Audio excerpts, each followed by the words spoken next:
Ahí conviene tener en cuenta un dato importante de la historia de España, que es que los españoles siempre fueron personas muy dadas a guerrear y a involucrarse en conflictos en los que incluso no tenían mucho que ver. España, aunque fue neutral en la Segunda Guerra Mundial, como bien se sabe, tuvo gente que combatió en el eje y tuvo gente que combatió en el lado de los aliados. Entonces, en el eje todos conocemos la historia de la División Azul, los voluntarios falangistas que fueron a combatir a Rusia. No suele aclararse que hubo multiplicidad de motivos, no necesariamente por una adhesión ideológica, que es el motivo clásico, por esto que podemos llamar coloquialmente una devolución de favores a la Unión Soviética que había intervenido en la Guerra Civil Española. Hubo también gente, como Luis García Berlanga, que fueron a combatir a la División Azul como una manera de proteger a su familia, congraciarse porque tenían familiares detenidos por el régimen franquista, etc. Entonces, claramente lo que hubo es un traslado de voluntarios falangistas con los que Franco tuvo una cierta familiaridad al principio, pero que después tuvieron una vida propia. Cuando la División Azul se disuelve, luego de las últimas batallas en el frente este, quedan españoles sueltos, podríamos decir, dentro del eje. ¿Y qué pasa con estas personas? Hay un caso paradigmático que es el del teniente coronel Miguel Esquerra, que decide incorporarse a una de las divisiones de las Waffen-SS. Para explicarlo brevemente, las Waffen-SS eran el brazo armado del partido nazi, que llegaron a tener unos 950.000 efectivos y que fueron casi un ejército paralelo. De hecho, tenían muchas disputas internas con el ejército alemán. Como decía, Miguel Esquerra se ve incluido dentro de una de las legiones extranjeras de las Waffen-SS. Las Waffen-SS, aunque al principio solo aceptaban efectivos de origen germánico, luego tuvieron soldados de los países ocupados por Alemania o países afines a Alemania. Se creó una división dentro de las Waffen-SS compuesta por españoles que habían pertenecido a la División Azul, luego a la Legión Azul, y combatieron en el frente este hasta que terminó la guerra. Incluso terminaron defendiendo Berlín casi hasta el final mismo de la guerra y el suicidio de Hitler.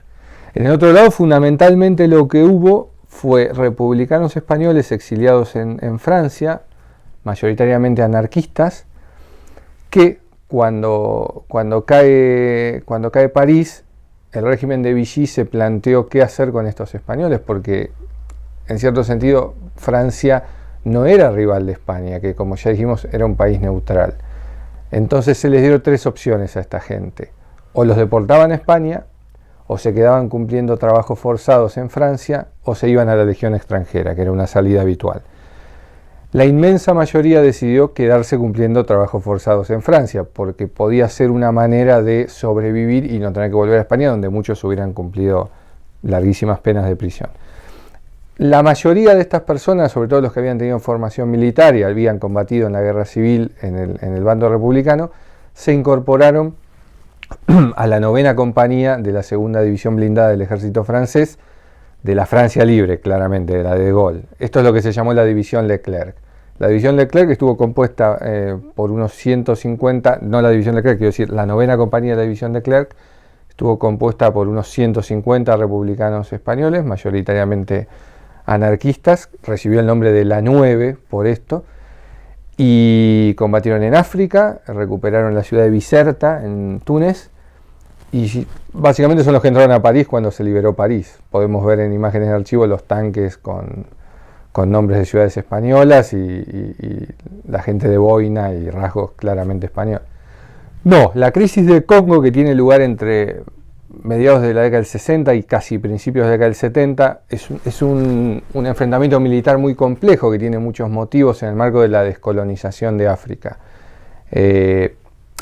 Hay tres motivos fundamentales. Primero, la descolonización, que provoca un sobresalto terrible en todo lo que es África Central. Segundo, los propios enfrentamientos internos de las distintas tribus africanas.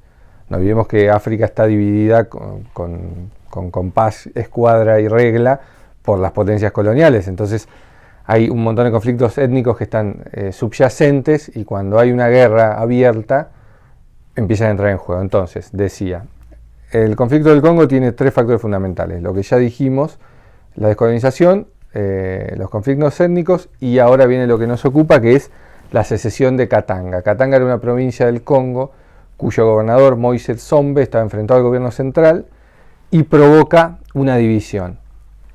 Mayoritariamente mercenarios europeos y Bélgica apoyaron a esta provincia secesionista. Y entre estos mercenarios europeos hubo muchos españoles. Más famoso fue el coronel Martínez de Velasco, que fue fusilado en el Congo, y eran gente que básicamente lo que les gustaba era la acción. O sea, iban ahí para combatir, porque como buenos mercenarios les gustaba combatir.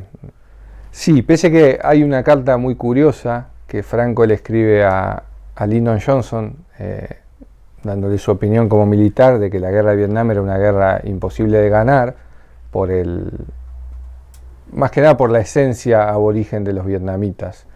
Esto me hace acordar una anécdota en la que a un general estadounidense hubo un subalterno que le dijo: ¿cómo vamos a perder una guerra contra gente que le tira lanzas a los helicópteros? Y el general contestó: la vamos a perder por eso, porque hay gente que le tira lanzas a los helicópteros. Entonces decía, pese a que Franco, aunque hubo algún contacto, evidentemente no se involucró en Vietnam, en el marco de lo que se llamó la Operación Más Banderas, que quiso ser un dispositivo de Lyndon Johnson para aglutinar los esfuerzos anticomunistas en todo el planeta, hubo un grupo, sobre todo de médicos militares españoles, que participaron en Vietnam. Fue una colaboración más que nada logística y, ya digo, más que nada en cuestiones de asistencia sanitaria sobre el territorio. Hay fotos de médicos españoles en Vietnam y hasta llegan a tener su propio parche como de médicos españoles. Bueno, yo creo que la nota común que podemos encontrar es la misma que encontramos en el español desde hace siglos, que son estas ansias de conocer mundo, de intervenir más allá de sus fronteras y de, hasta podría decirse, de dejar una huella en la historia.